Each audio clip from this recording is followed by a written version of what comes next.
As Ramadan enters into last 10 days, what are the benefits of the days and what are Muslims expected to do in these days? These and more will be our focus on Panorama, coming to you from Sokoto Network Center. I am Sadia Umradi.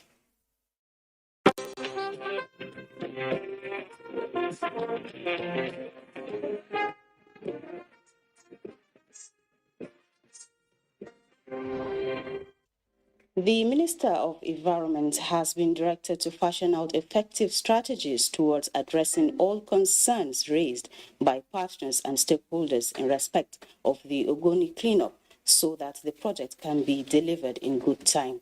President Muhammadu Buhari gave the directives in an audience with the Minister Muhammad Abdullahi on the state of affairs in the ministry. Adamu Sambu has details.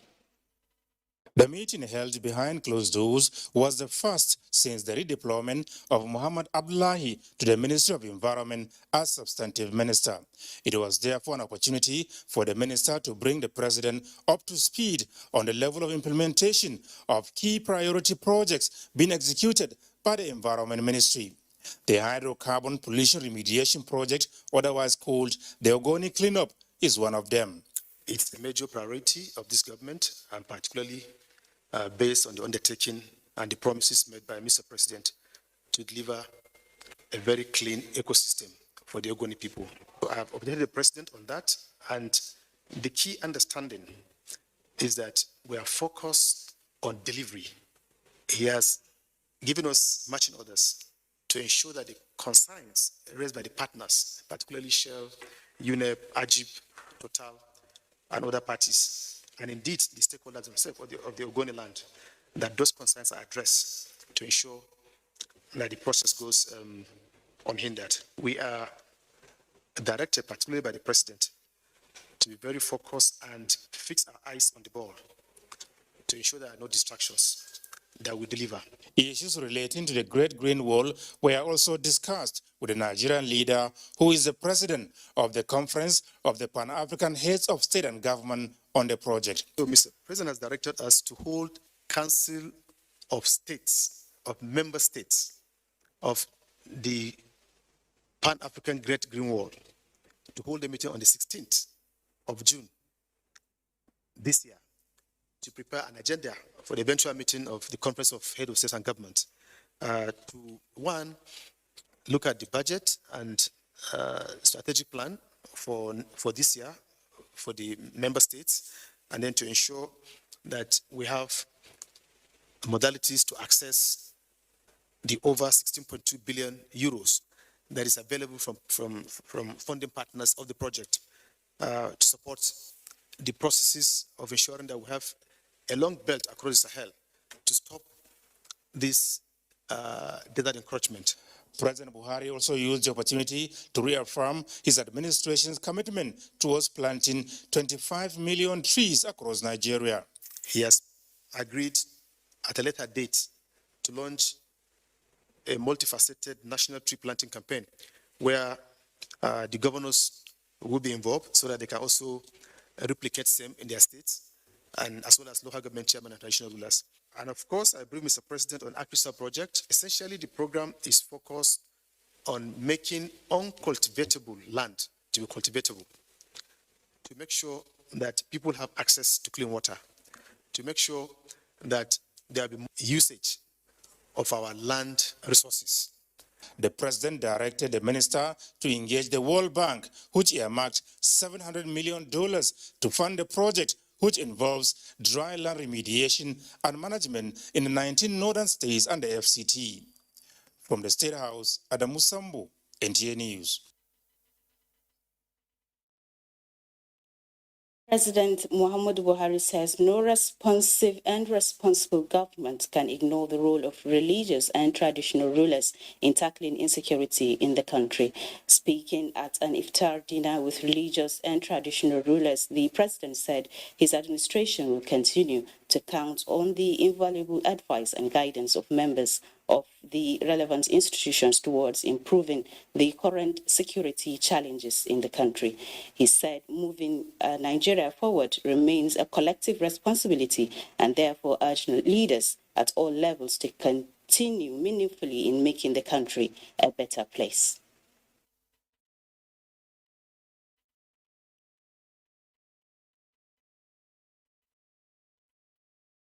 Today, insecurity is one of the greatest challenges facing Nigeria's existence.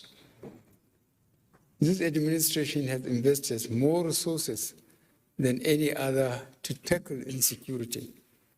We have acquired advanced equipment for our armed forces and the police to strengthen their capacity to confront terrorism and banditry. We have made adequate budgetary allocations for security. Whatever the security agencies request, I made it available to them immediately. But insecurity is a worldwide phenomenon. The cure and the answer is for all sections of society to do their bit and confront the criminals head-on. The success of our armed forces and other security forces also depends on intelligence about the activities of bandits and terrorists. Oni of Ife Oba Adeyeye Onita Ogunwusi and the General Secretary of the Nigerian Association of Nigeria, Joseph Daramola, thanked the President for demonstrating his high sense of responsibility in the discharge of duties. The Oni in particular commended the federal government for the way and manner the COVID-19 pandemic was promptly responded to and from the north all the way to the southern Nigeria. We will continue to pray for you. We will continue to do what we are supposed to do. Any key decision making in this country, one way or the other, you carry us along. On this note, I want to use this medium to say show appreciation for you and to you, and keep up the good work.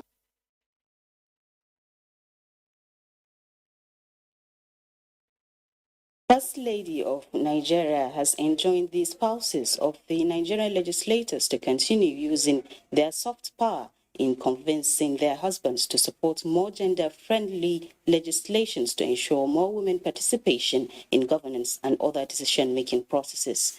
State House correspondent Aliyu Kabir reports that the First Lady stated this during the breaking of Ramadan fast in honor of the female legislators as well as the spouses of the Nigerian lawmakers and other Nigerian women.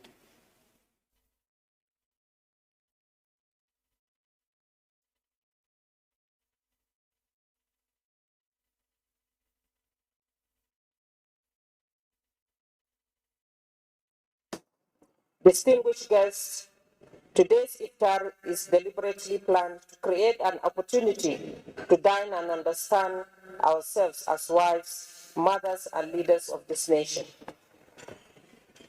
Our role as partners in progress is key to the development of this nation, particularly in fostering peace and unity in the country.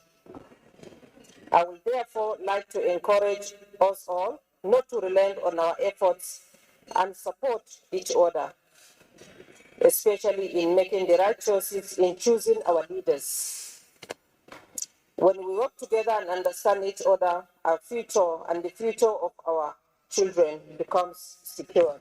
We have laughed and chatted with one another. We've exchanged numbers. We've interacted with one another, especially at this time, a time of devotion, a time of meditation, and a time of prayer. A lot of things come up in our minds for ourselves, our families, and our nation.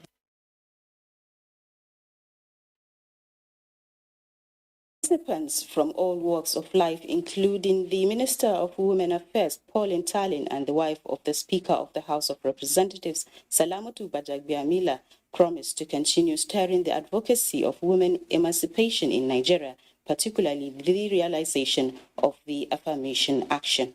Also about accepting women's thoughts and viewpoints.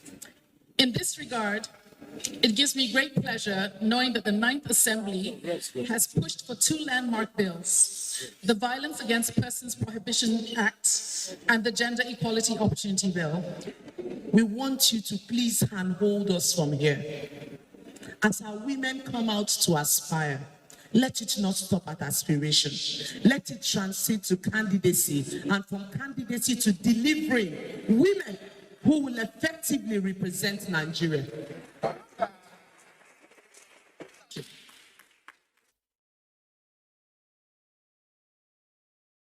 Annual iftar was also attended by the former First Lady of the Niger Republic, Lala Malika Yusuf.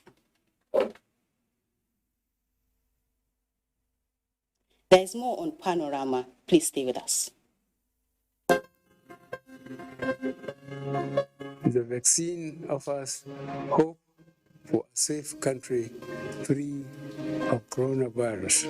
I urge all state governments, traditional and religious leaders to take the lead in the mobilization effort within their environment and spheres of influence.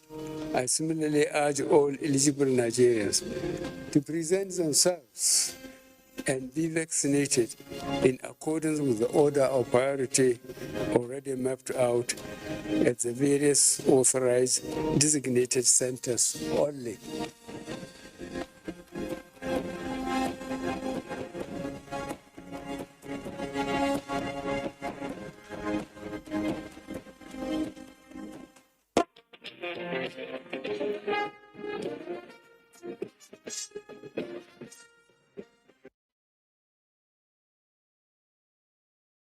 Glad you're still there.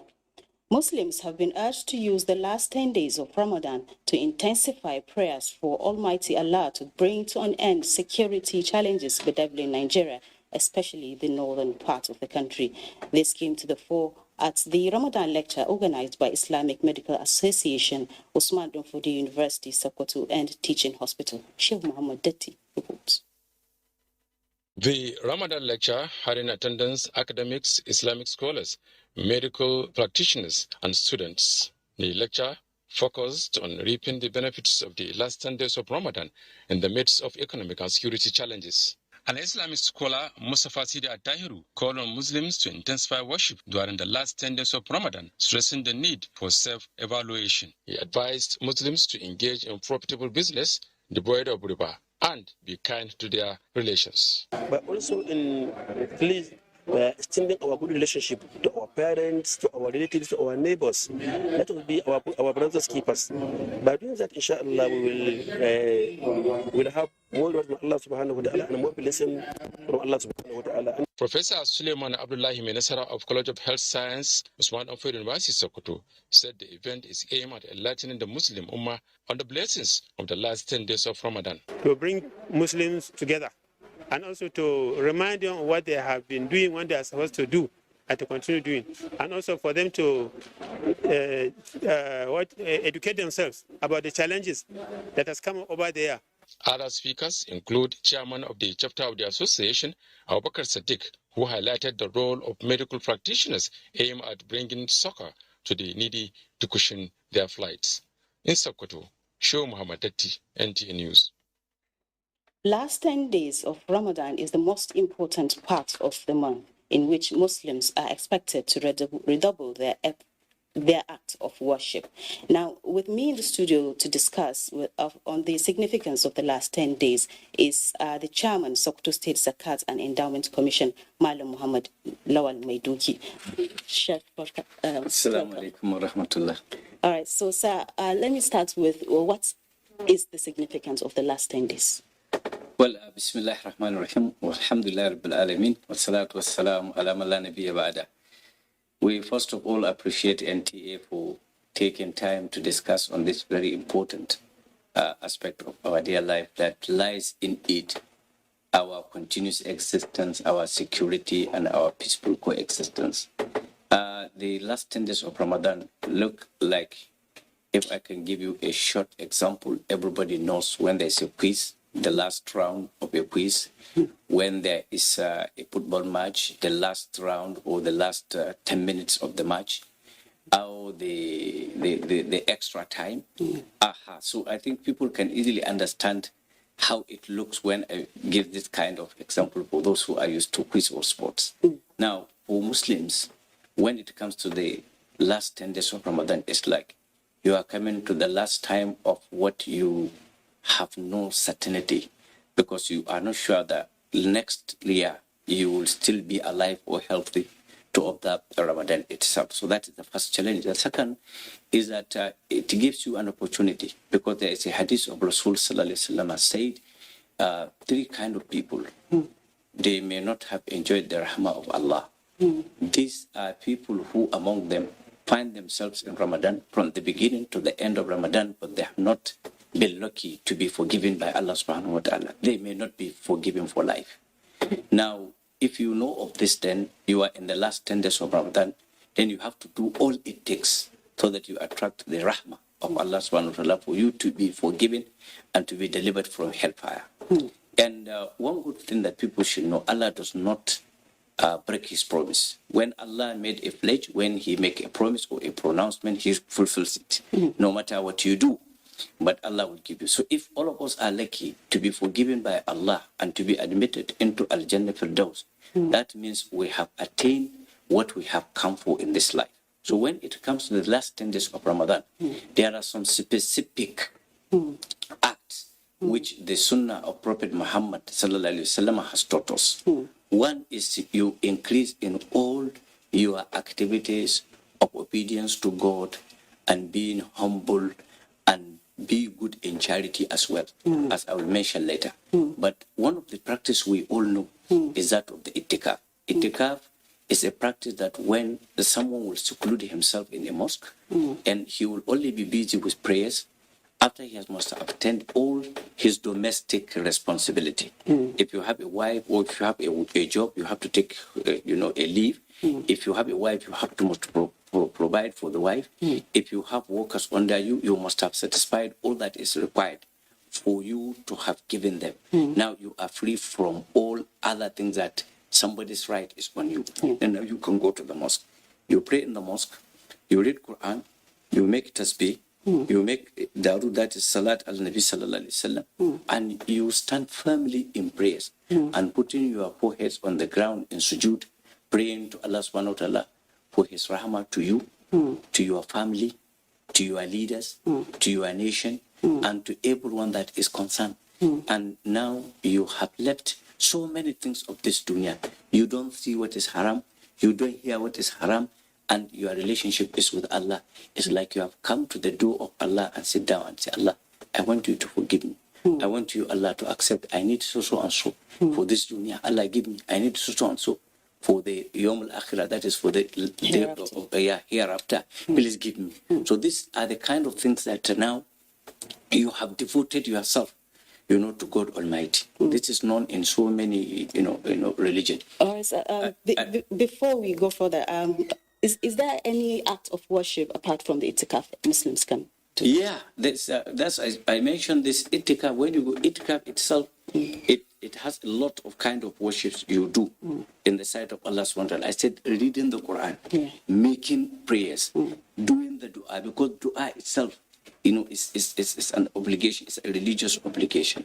Now, in this last 10 days of Ramadan, you have Laylatul Qadr. You have the Eid day at the end. You have the day for Zakatul Fitr. And you give a charity. It is 83 years worth of charity. If you give 10 naira, it's like you have been donating 10 naira for 83 years consecutively, non-stop. Now, for this, it's a great opportunity.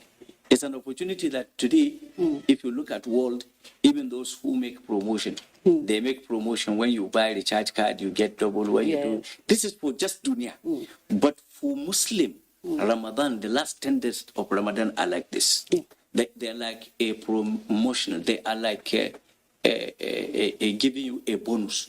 They are like giving you last chance to do what you are supposed to do so that you attain the maghfirah, that is, you attain the blessings and forgiveness of God Almighty. And an opportunity for you to request from Allah, to seek for His forgiveness, and to request the goodness you need for your family and for your nation and for your leaders as well. Therefore, in the Laylatul Qadr, which is not known, of course, but it's in the 10 days, but the specific date is not known. But you know, if you are wise enough, you use every night, and definitely you will hit the day. And in that day, you are expected to make some supplication and a special prayer. Because the wife of Rasul Sallallahu Alaihi Wasallam, Aisha, asked him that if I find myself in Laylatul Qadr, what should I do, Ya Rasulullah? He said, one of the prayers you do, Allahumma innaka afoon tuhibbul afwa fa'fu anna. Oh Allah, you are merciful. You love forgiving. I request you, Allah, to forgive me. And if you have a late father, or you have a late mother, or even if they are alive, you now you make sure you use that opportunity to fervently pray for that your mother, or for that your father, or your husband, or your wife, or your children, or your neighbors, or your leaders. All right, sir, we have to cut it short right here. Thank you very much for coming on Panorama this afternoon. All right, moving on. Zamfara State government has reaffirmed its commitment to settle medical bills of terrorist attack victims across the state with a view to mitigating their suffering. The State Commissioner for Humanitarian Affairs, Disaster Management and Social Development, Faiga Ahmed, stated this while presenting cash assistance to one of the survivors of the recent terrorist attack in Bungudu local government area of the state, who is currently receiving medical attention. Jamilu Ibrahim has more. Some terrorists recently attacked Tungarmasu community in Bungudu local government area of Zamfara state, where they killed many people and destroyed property worth millions of naira. One of the victims, Darau Ismail, who was shot in her private part and also sustained a fracture on her right leg, is currently receiving treatment at Yerima Makura Specialist Hospital, Gusau. She was brought to this facility with injury. In fact, her vulva has been destroyed completely, and she sustained fracture on the femur, on the right femur. So we have been seeking for help. This prompted Zamfara state government to settle all the medical bill of the patient, as well as donated some cash to her. Zamfara State Commissioner for Humanitarian Affairs, Disaster Management and Social Development, Paika Ahmad, presented the donation on behalf of the state government. Although we have paid the hospital bills in full, we have paid for all the surgeries because she requires 2 surgeries apparently from the discussion I had with the doctors. But we are also here to give her some money. The money is just to support her financially. The commissioner reiterated Zamfara state government's commitment to continue to settle medical bills of all victims of terrorism across the state. Meanwhile, Zamfara State Ministry for Humanitarian Affairs, Disaster Management and Social Development has presented cash and some other relief items to other patients currently receiving treatment at the hospital. There are many items inside that bag. We have soap and milk, as well as Maclean and Rafa and other items. The patients, who are full of gratitude to Zamfara State government for the concern, also prayed for the restoration of lasting peace in the state and the country as a whole. In Gusau, Jamilu Ibrahim, NTA News. And for sports news, let's join our sports desk for sports update.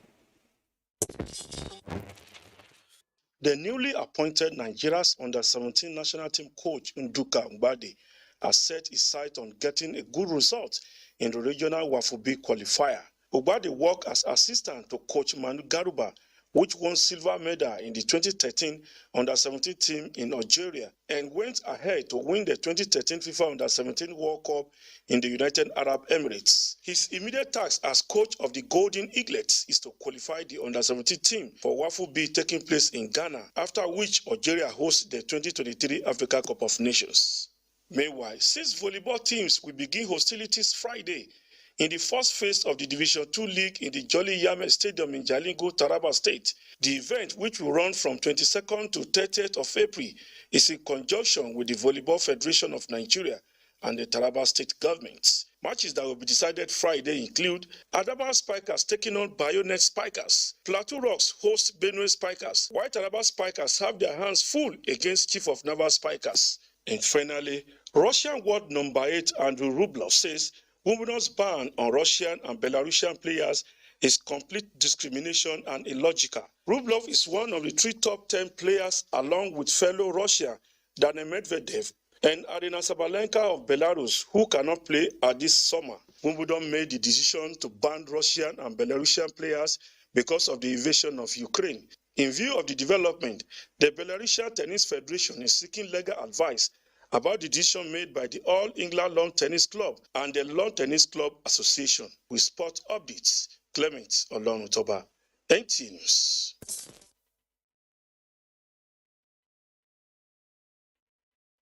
That is Panorama this afternoon. Remember to connect with NTA, Stand Against Rape and Rapists. Good afternoon.